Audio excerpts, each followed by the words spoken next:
Muito boa noite, família Soma. Hoje eu não errei, tá vendo? Hoje é boa noite mesmo. Mas o cara acostuma. Como é que vocês estão? Tudo bem?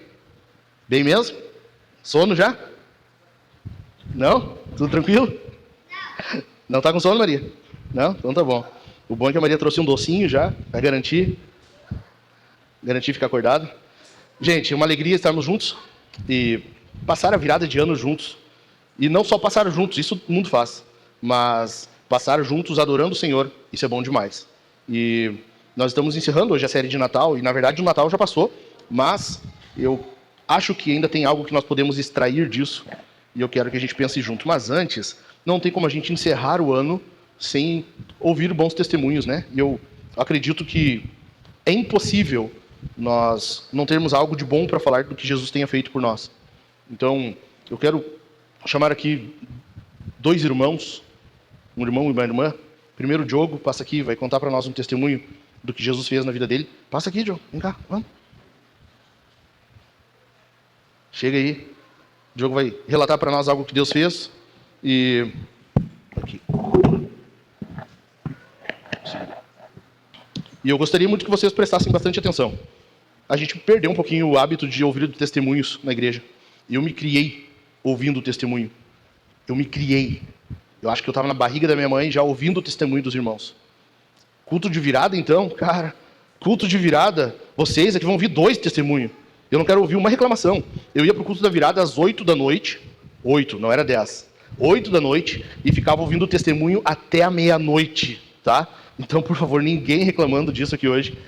Mas é bom a gente ouvir. A gente perdeu um pouquinho essa prática de dar testemunhos. A gente tem que fazer isso. Isso fortalece, isso anima, isso encoraja. Eu gostaria muito que vocês ouvissem com bastante atenção, tá bom? Diogo, te controla. Primeiramente, boa noite, família Soma. Para mim é uma alegria estar aqui. Eu queria chamar os meus melhores testemunhos, sabe? Que é a minha esposa e as minhas filhas. Para ficar aqui com o pai.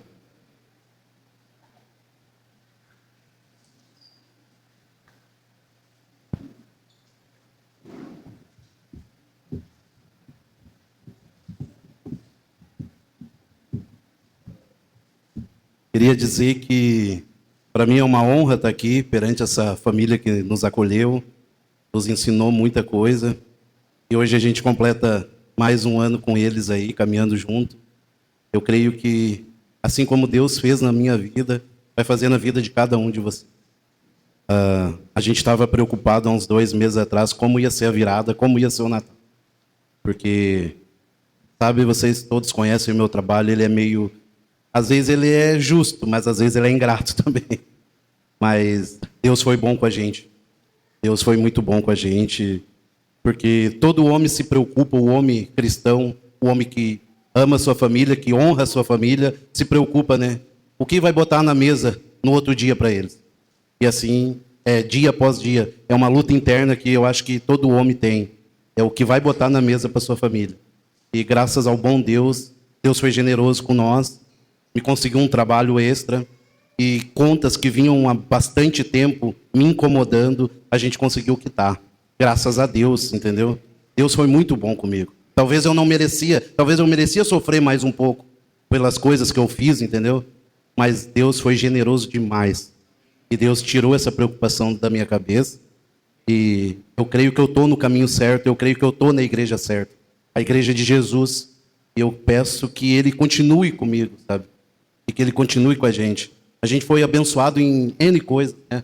Em N coisas a gente foi abençoado, sabe? E a gente continua sendo abençoado. A minha família está bem, as crianças estão bem, a Sofia não está aqui, está com a mãe dela, está bem, sabe? Teve uma complicaçãozinha essa semana com garganta, mas é coisa que acontece todo ano, não é nada de grave.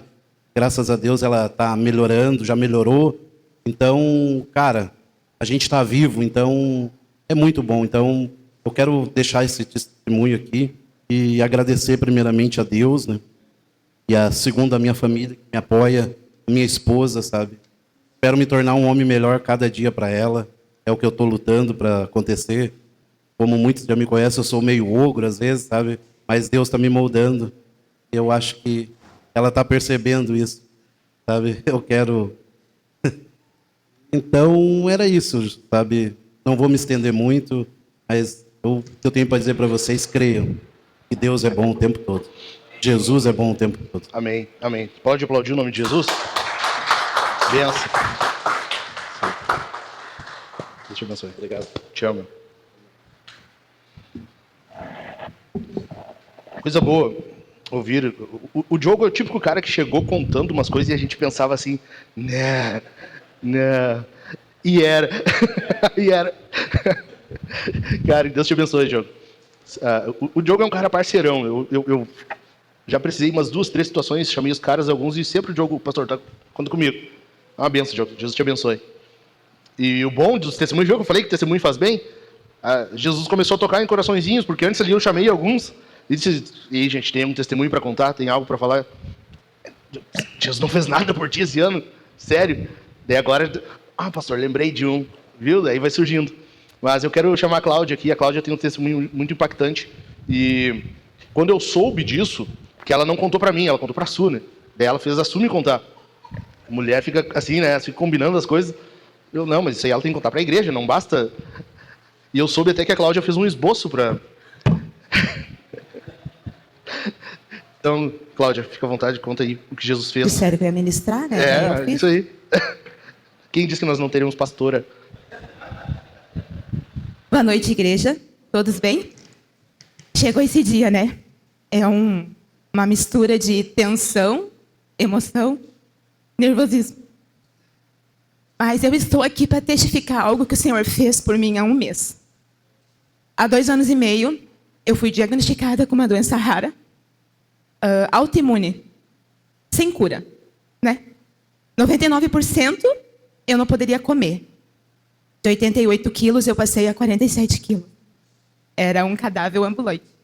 E mesmo assim, eu continuei com o meu trabalho, continuei cozinhando, continuei com os pedidos e atendendo cada cliente sempre sorrindo. Só que no começo, quando a gente começa a atravessar o deserto, a gente começa a perguntar por quê? É a única pergunta que a gente faz para Deus, por que eu? Né? Cada vez que alguém pedia alguma coisa, eu de bom coração ia lá e cedia o meu tempo, a minha ajuda, a minha mão de obra. E chegou um certo tempo, um ponto do meu caminho que eu comecei a dizer para o Senhor, para quê? Foi quando eu aceitei o processo. E durante a doença, Deus foi trabalhando de várias formas. Ele foi trabalhando de várias maneiras, Ele foi me mostrando que Ele estava ali, que Ele estava cuidando. E que não era no meu tempo essa cura. Porque algum propósito havia nela. Então, mês passado, a gente fez uma viagem para o Rio de Janeiro. Ficamos lá 4 dias, 4, 5 dias, num evento. E o pastor Bug veio e disse assim, eu vou ministrar a cura para ela. Ninguém me conhecia. Poderia ser aqui, poderia ser em qualquer outro lugar. E eu peguei aquilo para mim. Eu acreditei, eu disse para o Dani, eu vou crer nessa cura, porque talvez agora é o momento que o Senhor está me dando. Eu cheguei lá com muita dor. Eu entrei lá para dentro com muita dor. Eu estava muito cansada e com dor. E até a noite eu estava tranquila. Passei o fim de semana inteiro, teve um culto de mulheres de manhã, teve outro de tarde, e era tudo sobre legado, herança, ministração, quebra de maldição, era tudo isso que elas ministravam. E eu fui pegando para mim. Só que foi um caminho árduo, né? Foi um atravessar de deserto que quando eu não consegui mais nem de joelho, eu me arrastei, mas eu vou do outro lado. Eu vou passar do outro lado. E o Senhor me alcançou. Eu estou 1 mês sem sentir dor. Eu comecei a me alimentar, comecei a comer um pedacinho de carne, né? Um dia sim, um dia não. Já foi 2 dias, né? Ontem e hoje. Já exagerei. Mas eu me sinto bem. Então eu sei que o Senhor fez. Eu sei que Ele faz ainda. Só que nós, seres humanos, a gente é tão fraquinho, tão pobre de fé, que quando vem a tempestade, nós pensamos, não vou conseguir. Não vou avançar. Não vou atravessar. O deserto é grande demais. Mas não é moradia. Então, se eu conseguir, não foi fácil. Quem conhece a minha história sabe que não foi fácil. Seja qual for a situação, qual for o problema, doença, saúde ali, espiritual, emocional, eu sei que Deus pode alcançar. Só que não é no nosso tempo. E daí, todos os dias, Ele nos mostra. Não é hoje, é agora. Espera mais um pouquinho. E a nossa ansiedade, poxa, mas eu estou certinho, eu estou orando, eu estou buscando, estou agradecendo mais. Ela ainda não veio. Mas quando Ele nos agraça, é perfeito. Quando chega o dia dele para nós, é perfeito. Ele não nos engana. Então eu estou aqui hoje, depois de anos sem participar de uma vigília, para testificar o que Deus fez na minha vida, o que Deus fez na minha casa. Porque através de tudo isso, Deus trabalhou em cada pedacinho. E hoje nós estamos aqui, é pela graça do Senhor. E por isso estamos felizes. Tem um versículo que diz assim, Salmos 30 e verso 2. Senhor meu Deus, a ti clamei por livramento e tu me deste a cura. Esse é o versículo que me chamou a atenção e fala muito, porque encaixa muito bem no que eu estou falando. É isso. Glória a Deus. Obrigado. Cara, eu conheço o Dani e a Cláudia. Vocês fizeram 25 anos de casados, né? Então eu conheço o Dani e a Cláudia há 26. Eu conheci eles, estavam noivos. E, enfim, quando eles chegaram aqui, quando o Dani veio, depois veio com a Cláudia, e eu vi a Cláudia magrinha daquele jeito, cara, realmente muito diferente de como eu conhecia a Cláudia. E vê-la bem agora é fascinante, é fenomenal.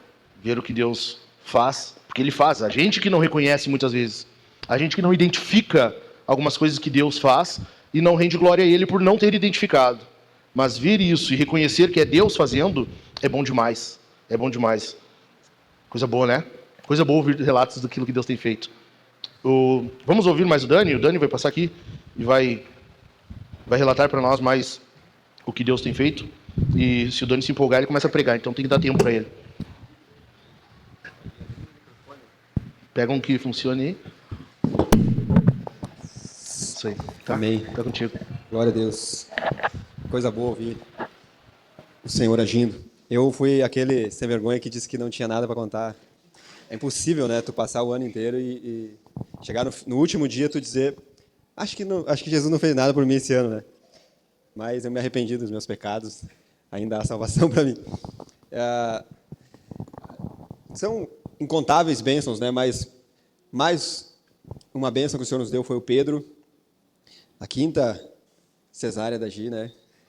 Que é a quinta vez que a gente ouve, agora chega, a próxima vai morrer, risco de morte, não sei o quê, né? Então, Pedro está aí, graças a Deus, a Gi também está bem, nossa família está bem, não teve um dia nesse ano que nós não experimentamos o sustento de Deus na nossa vida.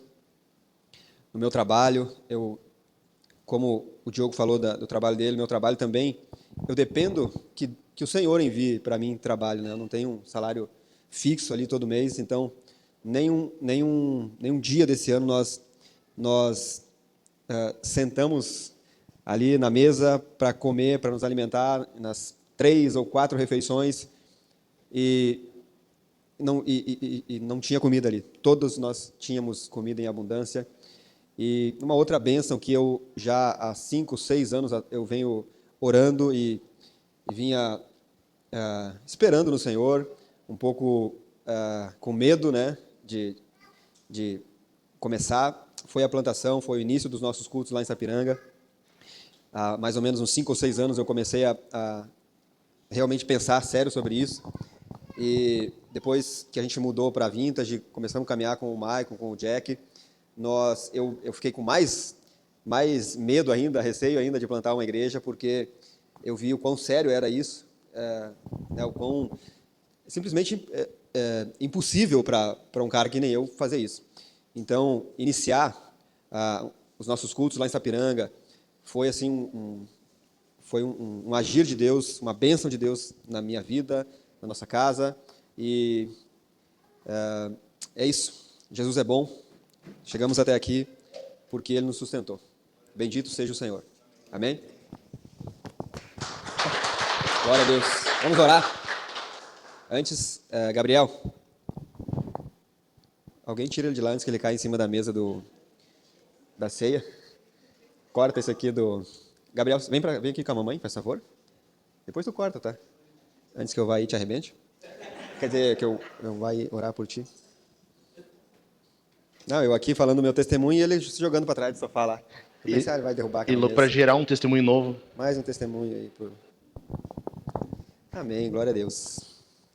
Vamos orar então. Pai, não há como nós chegarmos nesse último dia do ano sem ter nosso coração grato a Ti. quando começamos a repensar tudo o que vivemos desde o primeiro dia desse ano, desde o primeiro instante deste ano, até aqui, Senhor. São tantas bênçãos, incontáveis bênçãos, incontáveis livramentos que, quem sabe, saberemos só na eternidade, Senhor. Saberemos só na eternidade quantas vezes o Senhor nos livrou de ataques físicos, de ataques espirituais, quantas coisas o Senhor nos deu nesse ano, quantas bênçãos o Senhor nos deu nesse ano. Não há como chegar nesse último dia com o nosso coração sem estar completamente grato a Ti, Senhor, completamente prostrado diante de Ti, ouvir os testemunhos dos nossos irmãos, ver o que o Senhor está fazendo na nossa igreja, ver o que o Senhor está fazendo na vida de cada um dos nossos irmãos.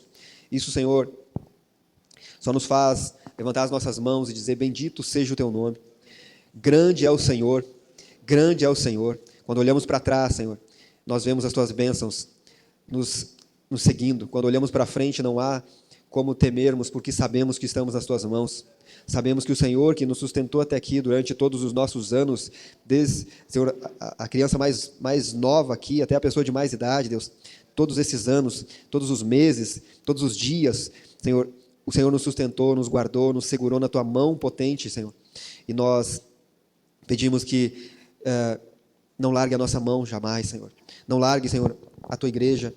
Não nos deixe andar, Senhor, com as nossas próprias pernas, independentes, Senhor. Nós dependemos de Ti, nós precisamos de Ti. Nós carecemos de Ti, Senhor. Nós queremos entrar no próximo ano, Senhor, com uma fé inabalável, com uma fé ainda maior, Pai, em Ti. Aumenta a nossa fé, Pai. Aumenta a nossa fé. Que cada testemunho, Senhor, dessa noite, que cada lembrança que o Teu Espírito trazer à nossa mente, Deus, no decorrer desse culto, possa nos fazer crer ainda mais, possa fortalecer ainda mais a nossa fé, saber que o Senhor está agindo, o Senhor está fazendo coisas poderosas em nosso meio, e muitas vezes nós não percebemos. Abre os nossos olhos para que possamos ver, Senhor, cada detalhe da Tua mão agindo, e que isso fortaleça a fé da Tua igreja, Pai. Que isso nos anime ainda mais, que isso coloque chama em nosso coração, Deus, para o ano que está começando, iniciarmos, Deus, com o coração em chamas, pela tua missão, pela Tua obra, Deus, pela Tua igreja, Senhor, em nome de Jesus. Bendito seja o Senhor, que está conosco e até aqui nos sustentou. Glória a Deus, glória a Deus. Bendito é o nome do Senhor. Amém, gente? Amém? Aplaude o nome do Senhor, vamos acordar um pouquinho. Amém, glória a Deus. Coisa boa, coisa boa. Gente, nós estamos já 11 da noite, 10 para as 11, e da tarde alguns aqui já estariam dormindo se estivessem em casa, né? Foguetório na rua, tocando terror, e as pessoas já babando no travesseiro. Mas, então, vamos fazer o seguinte: se for com ordem, quiser pegar café, a gente já teve intervalo, mas mesmo assim, quiser pegar um café, pegar uma água, fica à vontade, tá? Desde que tu preste atenção no que eu tenho para falar. Combinado? Amém? Amém? Então, eu quero que tu abra a Bíblia aí. Enquanto tu está abrindo, acha o livro do profeta Daniel. E enquanto tu vai achando, eu quero dizer por que eu pedi pro pessoal dar testemunhos. Primeiro, porque, cara, eu me criei ouvindo e é bom demais e eu queria repetir isso. Segundo, porque testemunhos tendem a nos fortalecer, a nos lembrar do que Deus tem feito, de quem é o nosso Deus, de como Ele age. A Cláudia estava falando aqui, né? Não é no tempo nosso. Se fosse no nosso tempo, a gente provavelmente pensaria que está no controle. Não é da nossa maneira, porque senão a gente acharia que está no controle. Deus faz assim justamente. Poderia qualquer um chegar e orar por ela e Deus curar? Poderia ou não? Por que vem um pastor desconhecido que não conhece ela, nunca soube do caso dela e ora por ela e ela é curada? Porque se fosse aqui, provavelmente nós acharíamos que por conhecê-la ou porque o nosso jeito de orar foi o certo e Deus quer mostrar para nós que não, é do jeito dele. Amém? Então é bom ouvir testemunhos. Achou o livro de Daniel? Amém ou não amém? Acha o capítulo 2 agora. Daniel 2. E nós vamos ler os versículos 44 e 45.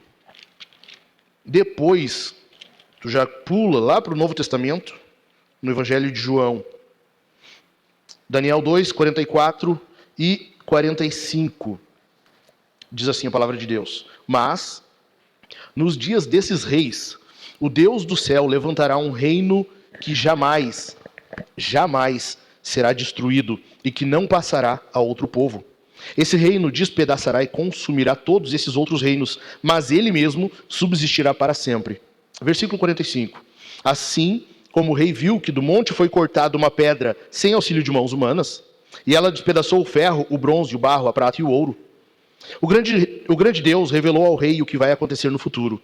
Certo é o sonho, e fiel é a sua interpretação. Daniel está contando que algo que iria acontecer no futuro. Ele está dizendo que viria de vir um reino, e a ilustração desse reino é uma pedra, um pedaço de rocha que foi cortada de uma montanha, sem auxílio de mãos humanas, que a gente conhece hoje como Natal. Ok? Esse reino vem. E quando esse reino vem até o povo, ele vem até este mundo, ele inicia um reino que não acaba mais.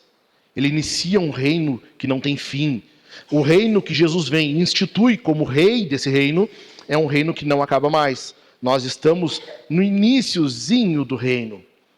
Já está aí há 2000 anos. É muito para nós. Para Deus, não é nem a pontinha ainda do que ele planejou. Tem muito mais. Tem uma ilustração que eu gosto muito. Se eu não me engano, é Francis Chan que dá essa ilustração. Se eu não me engano. Tu tem que imaginar uma corda. Imagina uma corda. Imagina um cabo de microfone. Está desligado aqui? Então, imagina isso aqui.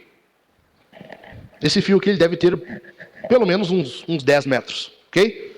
Então, tu imagina que isso aqui, essa pontinha aqui, é o percurso dessa vida nesse mundo. Se o mundo tem aí... Eu não tenho uma opinião formada, não fiz ainda como Wayne Grudem, ok? Então, mas eu tenho uma tendência de pensar na Terra jovem. Então eu diria que a Terra aí tem no máximo uns 10 mil anos. 10 mil anos seria essa pontinha aqui assim. Para Deus, o que Ele planejou, e vai embora. Tu entendeu? Tu entendeu ou não? Ou seja, o que nós estamos vivendo nesse mundo, que a gente está, o que nós conhecemos de vida, de existência, de mundo, de planeta, de universo, é ínfimo, é nada, perto daquilo que Deus já preparou.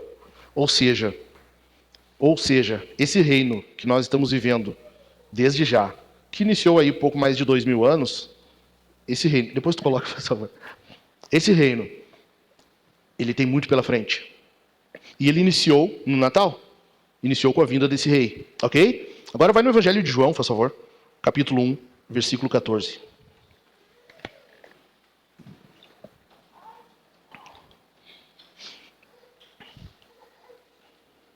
João, Evangelho de João, capítulo 1, e o versículo 14. A Bíblia diz assim. Temos irmãos procurando ainda? Ok? Acharam? João 1,14. E o verbo se fez carne e habitou entre nós. Daniel viu isso no formato de uma pedra, de uma rocha. Tá? João está dizendo o que aconteceu aqui de um pouco mais literalmente. E o verbo se fez carne e habitou entre nós, cheio de graça e de verdade. E vimos a sua glória, glória como do unigênito do Pai. Amém? O que está acontecendo aqui? João está relatando para nós o Natal. O nascimento desse rei, desse Deus que vem a esse mundo, uma coisa louca que a humanidade ainda não havia idealizado, não havia passado sequer pela mente humana, alguém soberano, um Deus, se fazer homem, se tornar um de nós e vir a este mundo. Por que, agora, juntando testemunhos com isso aqui, por que isso? Por que a gente está fazendo dessa forma hoje aqui, um pouco diferente? Porque, e eu principalmente, sou da década de 80, e eu não sei se tu sabe, mas a década de 80 foi a melhor década da humanidade. Ok? Quem discorda disso é porque não conhece. É tolo. Tá bom? Quem aqui é da década de 80? 4, 5, 6. 6. O resto é tudo jovenzinho. Tá? Tudo um jovem meio mal acabado, mas são um jovenzinho ainda. Então, eu sou da década de 80, a melhor década da humanidade. Cinema, música, cara, tudo que tu pensar, do que houve de melhor na humanidade, década de 80. Sempre, tudo, ok? Bicicleta BMX, cara, não tem, é incomparável. Só que o que acontece para quem é dessa década?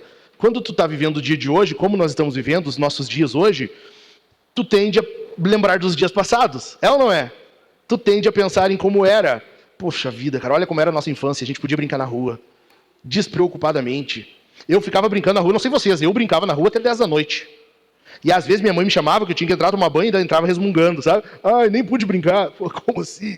Desde a 1 da tarde brincando na rua. Nós vivemos uma década muito boa, a nossa infância foi muito boa, a nossa juventude foi muito boa, e a nossa tendência agora é pensar nas coisas com um olhar que desvaloriza o agora. E não é para menos, porque a gente está vivendo uma época complicada mesmo. A época que a gente vive, ela é um pouquinho complicada. A gente está vivendo um tempo meio difícil. Então, a gente lembra das coisas com nostalgia. Nós valorizamos as coisas boas, mas a gente lembra com nostalgia. E ver a época que a gente vive é um pouco ruim.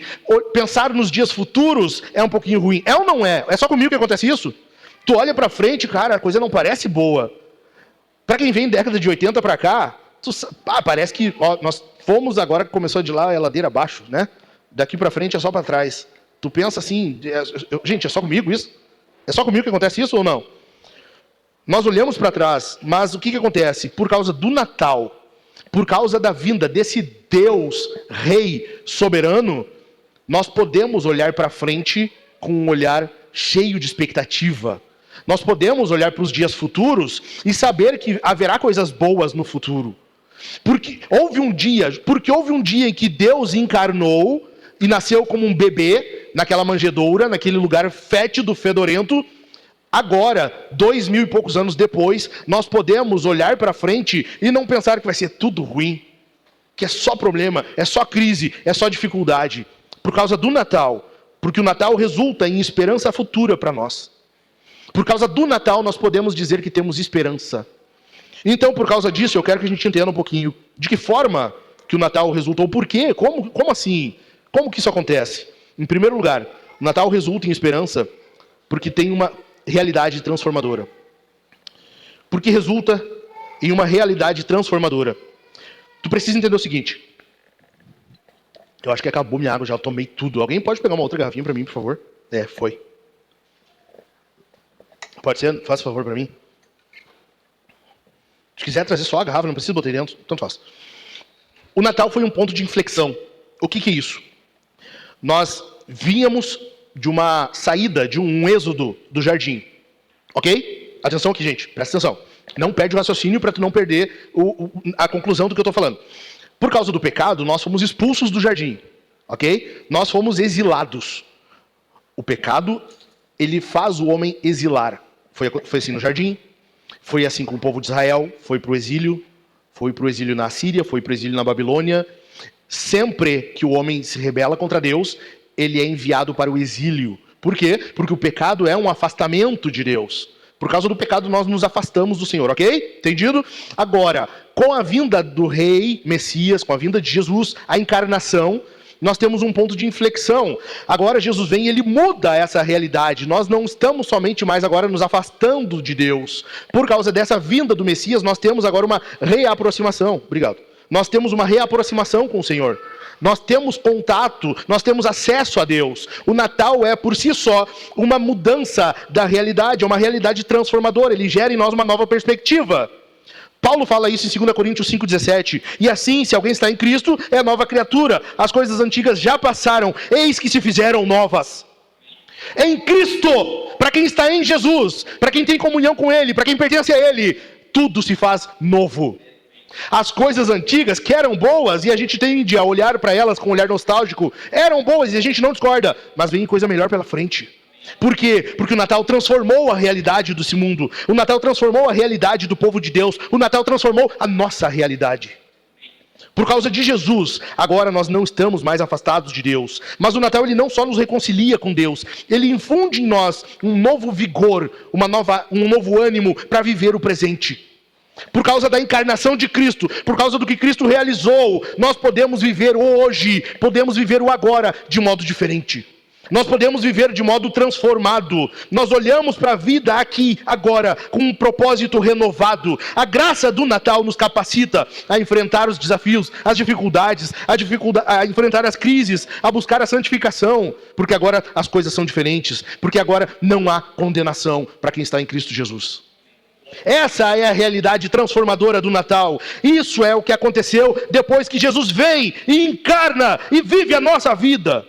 Nós não apenas fomos transformados, mas nós estamos sendo transformados. Não foi algo que aconteceu e ficou no passado. Que época boa. Não! Nós continuamos sendo transformados. Nós continuamos, 2 Coríntios ainda, capítulo 3, versículo 18, Paulo diz: e todos nós, com o corpo descoberto, ou melhor, com o rosto descoberto, contemplando a glória do Senhor, somos transformados de glória em glória na sua própria imagem, como pelo Senhor que é o Espírito. A tua e a minha vida, a tua e a minha realidade é de transformação constante. Estamos sendo transformados de glória em glória. Tu pode testemunhar que tem sido transformado? Tu pode testificar que Deus está transformando a tua vida de glória em glória? E esse é um crescimento progressivo, que aquilo que tu era ontem já não é mais, passou, agora tu cresceu. Deus está fazendo algo em nós, e isso é uma transformação. Assim como Moisés havia um véu no seu rosto, Paulo está dizendo que agora não existe mais. Agora não tem mais esse véu, não necessita mais isso aqui. Nós estamos com o rosto descoberto, nós contemplamos o Senhor. Cara, tu já parou para pensar qual é o grande desejo do homem? Não é ver o rosto de Deus? É ou não é? Desde o início, o homem, por que nós temos esse desejo? Porque lá no jardim é o que acontecia. O homem se comunicava com Deus, o homem interagia com Deus, era uma coisa só. Mundo físico, mundo material, mundo espiritual era uma coisa só, havia comunhão, era tudo junto. Com o pecado há essa divisão, essa ruptura.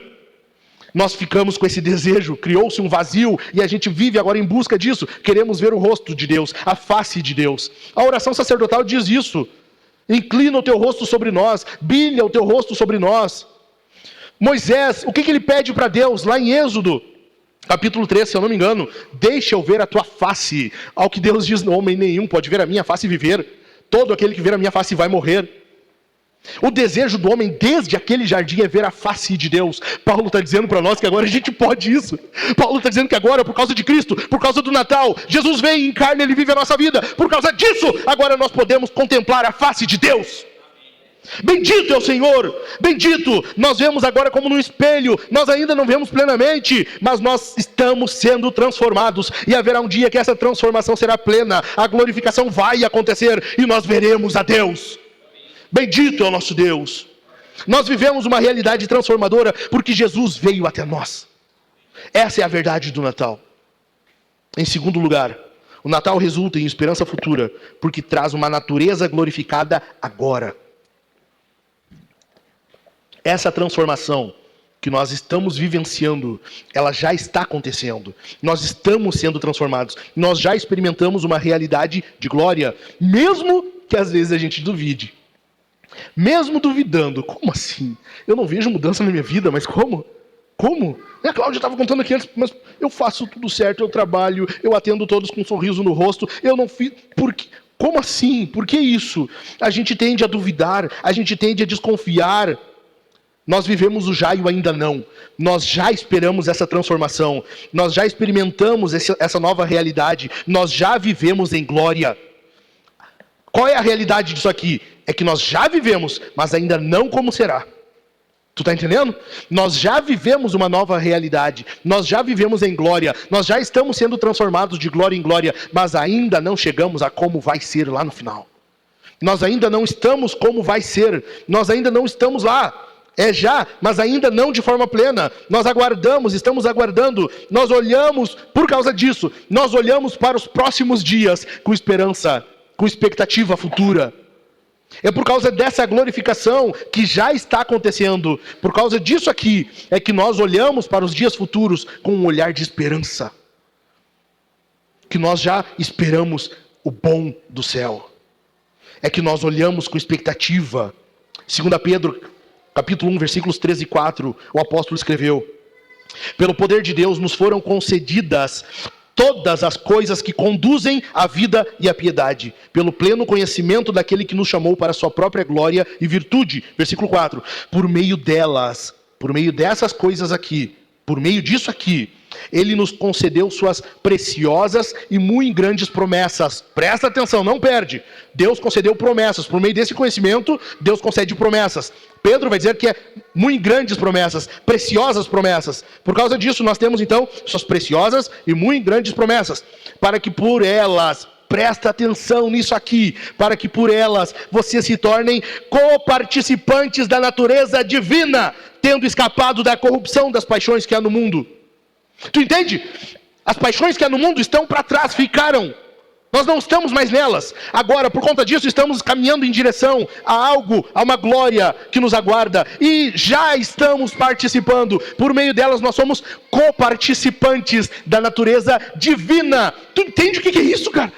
Nós somos coparticipantes da natureza divina. O que é isso? É Deus nos tornando participantes da natureza dele. Agora tem em nós vida eterna. Tu já parou para pensar nisso? Por causa disso, por causa dessas promessas, Deus nos concede participar da vida dele, da natureza divina, aquilo que Cristo abriu mão, a glória que ele possuía, os privilégios de Deus que ele abriu mão e veio viver esse mundo. Agora ele voltou e retomou isso, e mais, ele nos concede isso. Por causa dele, por causa do que ele fez, por causa dessa vinda, por causa desse bebezinho, que nasceu, mudou completamente. Nós éramos inimigos de Deus. Paulo diz que nós estávamos mortos nos nossos pecados. Para quem estava morto, agora tem natureza divina. Que coisa louca isso aqui. O evangelho de fato é loucura para os que perecem. O evangelho é loucura. Não tem como entender isso aqui. Nós somos parte da nova criação de Deus. E isso é já é hoje, acontece agora. Está acontecendo conosco, está acontecendo aqui. Nós somos co-participantes da natureza divina. Nós somos nova criação de Deus. Nós somos a nova humanidade que Deus criou a partir de Cristo, o segundo Adão. Bendito é o nome dele. Bendito é o nome dele. Glorificado é o nome do Senhor. Glorificado é o nome do Senhor. Em Cristo há uma nova humanidade. Há uma nova humanidade, uma nova criação. Literalmente é o segundo Adão. Porque Deus cria a partir dele algo novo. É isso que nós temos, é disso que nós participamos. Bendito é o nome dele, bendito é o nome dele. Bendito é o nome dele. Tira alguns segundos e glorifica o nome do Senhor. Tira alguns segundos e renda glória, graças ao nome de Jesus, porque ele é a realidade transformadora. É por conta dele que nós estamos aqui essa noite. É por conta dele que nós podemos vir cheios de gratidão, agradecer pelo ano que tivemos. Teve dificuldade? Teve. Teve crise? Teve. Estamos em meio a um governo opressor? Sim, estamos. Mas nada suplanta a autoridade de Cristo na nossa vida. Nada tira Cristo do trono. Bendito é o nome dele. Bendito é o nome dele. Em terceiro lugar, nós temos esperança. O Natal resulta em esperança futura, porque ele nos garante uma eternidade promissora. Uma eternidade promissora. Vocês lembram? Dois sermões atrás, eu falei sobre as luzes de Natal, lembram? Que aponta para algumas realidades espirituais. Por causa dessa decoraçãozinha de Natal que a gente faz, tão bobinha em casa, isso aqui aponta para algo grandioso. A luz que nós percebemos, ela é... O Natal, ele faz isso. O Natal, ele projeta a luz da eternidade. Aquele bebê da manjedoura que viveu entre nós, ele garante, uma garantia para nós, de que o aqui e agora não é o fim. A coisa não encerra aqui. Isso aqui não é o ponto final. Essa vida que nós temos aqui, hoje, agora, não é o fim. Não é o fim. Por isso que nós não desesperamos. Pelo contrário, por isso que nós temos esperança. Nós podemos esperar por quê? Porque a eternidade é promissora, cara. A eternidade vai ser demais. A eternidade é demais. E nós sabemos por quê? Porque Jesus nos garante isso. O Natal, a realidade do Natal, é uma garantia de que isso aqui não é o fim. Isso aqui não é o fim. Tem gente achando que é. Tem gente vivendo como se agora fosse tudo que tem. E deixa estar. E deixa estar. Tu tá vendo aí, a semana toda estão falando juízes que se acham deuses. Por muito menos condenaram. E agora, cheio de provas contra ele, e as coisas vão sendo arquivadas. Então, é uma mancomunação. É uma comunhão das trevas. Por que a gente não se desespera com isso? Porque esse não é o fim. Por que a gente não se desespera com os anúncios do que virá para 2026? Porque se tu for olhar o noticiário, se tu for olhar os canais de comunicação independentes, todos estão dizendo que 2026 começa a reforma tributária, que vai até 2032. É um processo aí de 6 anos que vai ser um percurso de transformações. E nisso, se tu for ver, a taxação vai aumentar e muito. Nós, que já temos a maior carga tributária, na prática, nós teremos a maior carga tributária literalmente. Ok? É assim. 2032, quando encerrar essa reforma tributária, o Brasil terá a maior carga tributária do mundo. Nós sabemos que já é assim. Mas só não é no papel ainda, tá? É só uma questão de nomenclatura, só isso. Por que nós não desesperamos? Aquilo que o deputado Nicolas falou um tempo atrás, que eles usariam Pix para monitorar, lembram? E ele quase sofreu um processo por causa disso, ou melhor, sofreu, só que conseguiu reverter. É o que está acontecendo agora, vai acontecer a partir do ano que vem. O Pix será usado para monitorar as transações comerciais, as transações financeiras. As igrejas serão monitoradas. O Estado está se sobrepondo à igreja, coisa que não existe, porque são universos diferentes, são bolhas diferentes. O Estado não manda na igreja, assim como a igreja não manda no Estado. Isso é um Estado laico. Agora, o que acontece? O Estado vai começar a monitorar as transações, ofertas e dízimos que vêm para a igreja. Por que isso não nos desespera? Por que a gente não olha para essas coisas e fica desesperado? Por que a gente não olha para a nossa realidade aqui e perde completamente a esperança nisso aqui? Eu postei essa semana um videozinho, eu disse, coisas que tu deve fazer no Brasil em 2026. Sonegar imposto e ir embora. Sabe? Coisa pacífica, assim. Eu não estou buscando me incomodar, nada disso. Por que a gente não se desespera? Porque esse não é o fim. Esse não é o fim. Esse não é o fim. Tu pode dizer comigo? Esse não é o fim. Esse não é o fim. Esse não é o fim. Haverá um dia em que Alexandre de Moraes terá que se dobrar diante de Jesus Cristo e vai responder item por item do que ele fez. E vai responder ação por ação que ele cometeu. E vai responder por tintim de tudo que ele ousou fazer. Haverá um dia em que Lula estará diante de Jesus. E aí não vai ter, meu amigo, negociação. Não vai ter companheiro. Não vai ter nada disso. Naquele dia será uma autoridade e todos os demais prostrados diante de Jesus. É por isso que a gente não se desespera. É por isso que a gente não perde completamente a esperança. Porque haverá um dia que Jesus estará diante de todos e todos responderão a Ele. Haverá esse dia, escreva o que eu estou te falando, haverá esse dia em que todos os ímpios, todos os governantes maus, todos esses opressores, Nicolás Maduro, Lula, toda essa corja do inferno vai se dobrar diante de Jesus e não vai ter coragem de levantar os olhos e olhar nos olhos de Cristo, que são olhos como chamas de fogo. Haverá esse dia. É por isso que a gente não perde a esperança. É por isso que nós temos esperança numa eternidade promissora. A nossa esperança não é aqui. O fim não é aqui. A nossa esperança não está aqui. A esperança do Natal é que de fato nos sustenta nessa jornada para a vida eterna. O Natal é a certeza de que há um futuro de glória e nós não esperamos isso agora. Amém? Amém mesmo? Tu crê nisso? Tu crê nisso? Bendito é o nome do Senhor. Filipenses 3, 20 e 21, Paulo escreve: pois a nossa pátria está nos céus. Bendito é o Senhor.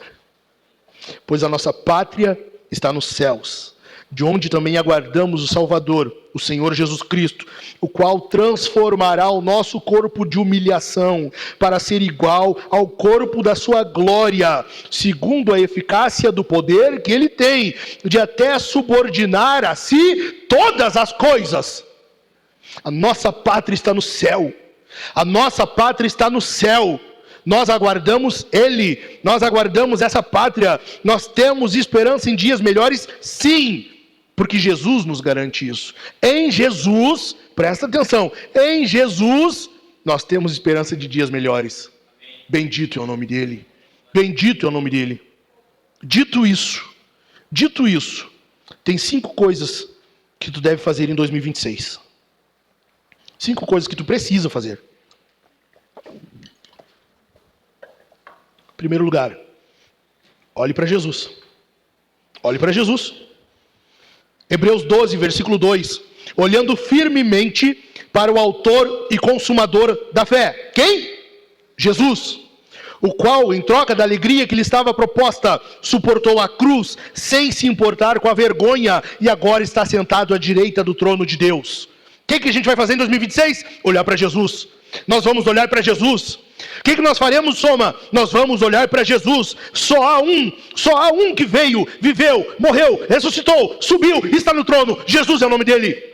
O que nós faremos em 2026? Vamos olhar para Jesus. O que nós faremos em 2026? Vamos olhar para Jesus. Olhando para Ele, o autor e consumador da fé. Olhando firmemente para o autor e consumador da fé, Jesus. Em segundo lugar, o que nós faremos em 2026? Nós vamos olhar para cima. Nós vamos olhar para cima. A nossa salvação veio de onde? Veio de onde? Do céu.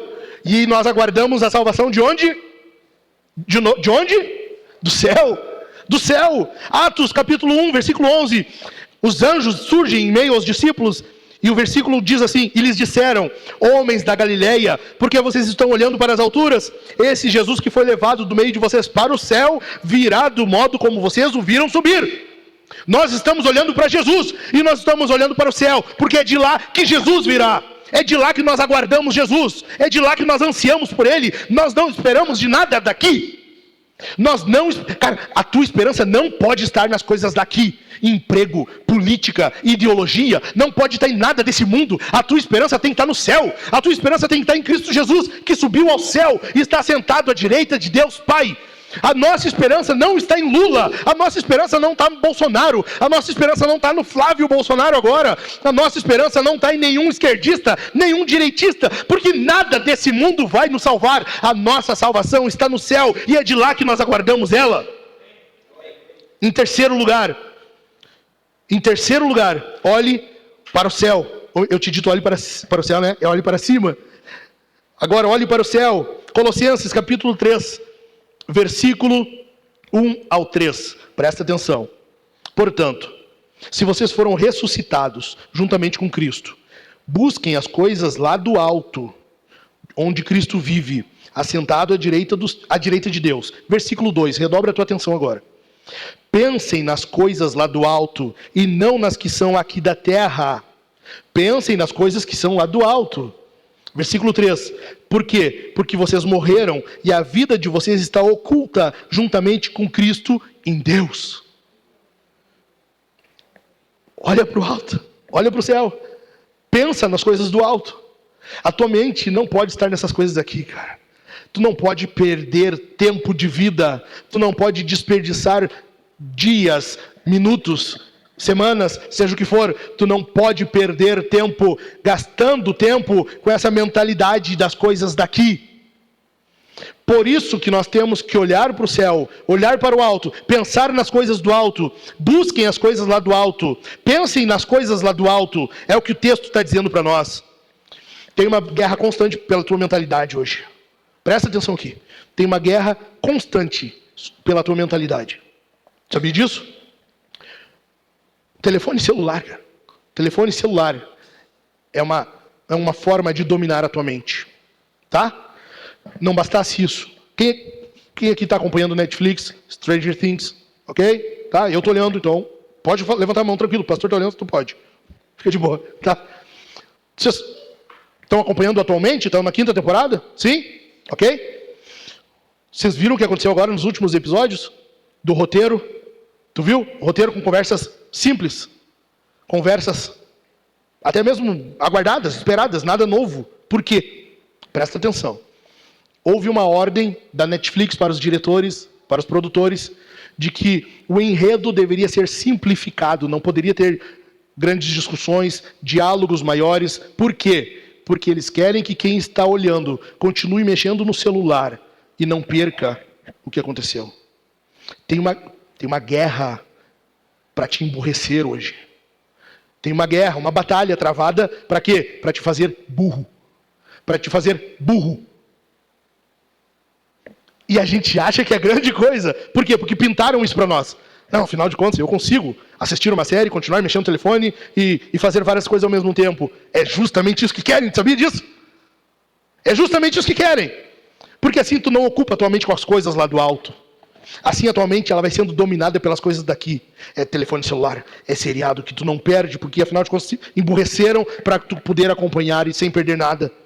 Atualmente vai sendo conquistada e dominada pelas coisas daqui. Tu vai emburrecendo. Ao contrário, tu vai fazendo várias coisas ao mesmo tempo e acha que é grande coisa. Quando na verdade nós temos que fazer uma coisa de cada vez. A Bíblia está mandando, pensem nas coisas lá do alto. Não é pensem nas coisas lá do alto enquanto tu faz, entende? Não é pensem nas coisas lá do alto durante, não. É pensem nas coisas do alto. Qual é o nome disso? Contemplação. Qual de nós hoje que pode dizer que tem a disciplina, a prática da contemplação? Pastor, veja bem, no nosso tempo, na nossa época não tem como. Não tem como fazer isso hoje em dia. Claro, tu entregou a tua mente de bandeja. Exatamente, não tem como. Pensem nas coisas lá do alto. Amém ou não amém? Em quarto lugar, tenha esperança. Eu falei antes, né? A nossa tendência, década de 80 pelo menos, é olhar para as coisas e, cara, sabe aqueles velhos? Eu estou igual velho, olho para as coisas, sabe? Eu olho para os... Se eu olhar para alguém fazendo um chimarrão diferente, o que é isso? Sabe? Eu não tenho paciência. Não tenho. A Sofia, ela anda comigo no carro dando risada o tempo todo, porque é o tempo todo eu xingando os outros, sabe? Boca aberta, olha o que ele está fazendo. Isso é jeito de dirigir. Entende? É o tempo todo assim. Por quê? Década de 80, cara. Tu não tem como olhar para esse mundo e querer muita coisa. Não tem como. Só qual é o problema? A gente olha para a crise, a gente olha para a dificuldade, a gente olha para a política, a gente olha para o Estado, e não tem como esperar algo de bom disso mesmo. O que acontece? Tu olhando para essas coisas, tu perde a esperança. Tu perde a esperança. Tem como esperar algo de bom do governo do jeito que está? Me diz, tem como? Não tem. É impossível. Agora, se nós nos mantivermos olhando só para isso, foi-se a esperança. Foi-se. Isso rouba a nossa esperança. Isso tem o potencial de sugar toda a nossa esperança. Por isso que a gente não pode perder tempo pensando nisso. Não quer dizer que tu nunca vai pensar. Ano que vem agora tem eleição. É óbvio que a gente vai ter que conversar sobre. Nós temos que pensar bem em quem votar. Não estou dizendo que vamos ser alienados agora. Não é isso.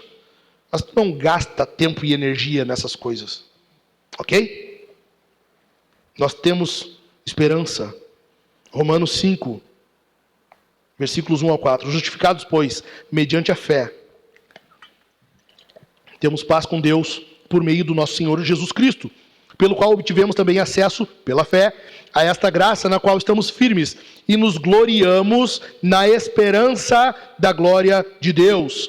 E não somente isto, mas também nos gloriamos nas tribulações.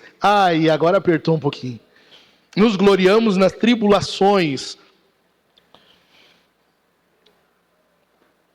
Eu vou começar de novo. Versículo 2. Pelo qual obtivemos também acesso pela fé a esta graça na qual estamos firmes. E nos gloriamos na esperança da glória de Deus. E não somente isto, mas também nos gloriamos nas tribulações. Sabendo que a tribulação produz perseverança. A perseverança produz experiência. E a experiência produz esperança. É dessa forma que nós fortalecemos a esperança. É entendendo o processo de Deus. Às vezes numa enfermidade. Às vezes no desemprego. Às vezes numa crise, porque por meio disso Deus está lidando em nós. Por meio disso, por causa disso nós nos gloriamos na esperança da glória de Deus. Por quê? Porque nós nos gloriamos nas tribulações. Porque a tribulação produz perseverança, que por sua vez produz experiência, e a experiência produz esperança. Nós somos o povo da esperança. Se há alguém neste mundo que tem esperança, é o povo da Bíblia. Se há alguém que tem esperança, é o povo de Deus. Se há alguém que tem esperança, é o povo cristão. Amém? Nós somos o povo da esperança. Em quinto lugar, e último. O que nós faremos em 2026? Seja uma testemunha fiel.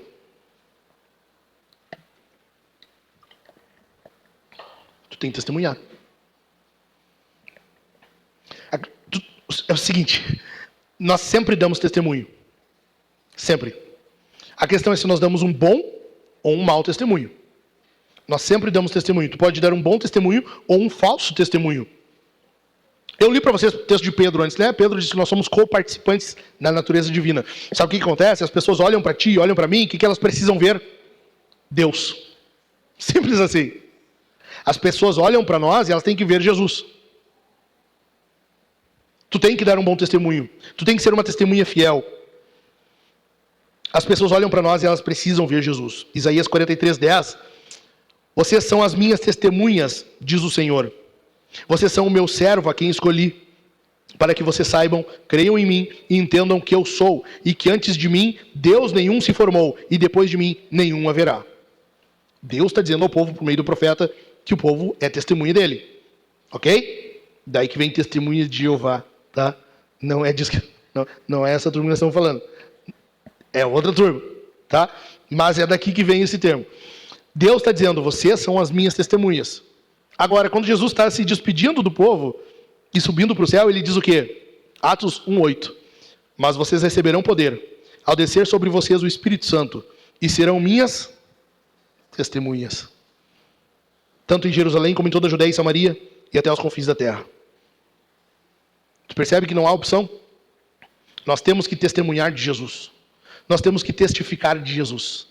Deus olha para o povo dele e ele diz, vocês são minhas testemunhas. O que testemunha faz? Testifica dele. O que testemunha faz? Fala dele. A questão é, tu tem falado dele ou não? A questão é, tu tem testemunhado de Jesus ou não? E aí tu vai ter a tua resposta, se tu é uma boa ou uma falsa testemunha. E aí tu vai saber se tu está dando um bom testemunho ou um falso testemunho. Fato é que nós precisamos ser uma testemunha fiel. Porque se nós dizemos ser cristãos e não falamos de Jesus, alguma coisa está errada. Alguma coisa está errada. Em 2026, nós precisamos falar de Jesus. Domingo agora, nós teremos culto, dia 4, e eu vou falar mais sobre isso. E eu vou falar muito mais sobre isso. Nós precisamos, ano que vem, falar sobre Jesus. Amém? Amém, gente? Tem gente que se apega muito nessa expressão, sabe? O melhor de Deus está por vir. Cara, ele já veio. Sim, meu animal. Ele não prometeu voltar? Sim ou não? Então ele está por vir? O melhor de Deus já veio? Sim, é verdade. E o melhor de Deus está por vir? Também é verdade. Tá certo. Sabe qual é a realidade? Nós estamos entre os dois melhores de Deus. Nós estamos entre os dois melhores de Deus. Ele já veio e ele vai vir. Ele já veio e ele fez algo que nós não teríamos como realizar. Mas ele ainda promete vir. Nós estamos entre as duas melhores vindas do melhor de Deus. Amém. E nós aguardamos ansiosamente. Quem dera 2026 pudesse iniciar com Jesus voltando. Quem dera 2026 pudesse iniciar com o Senhor vindo, colocando as coisas no devido lugar, ajeitando as coisas porque elas estão totalmente fora de ordem.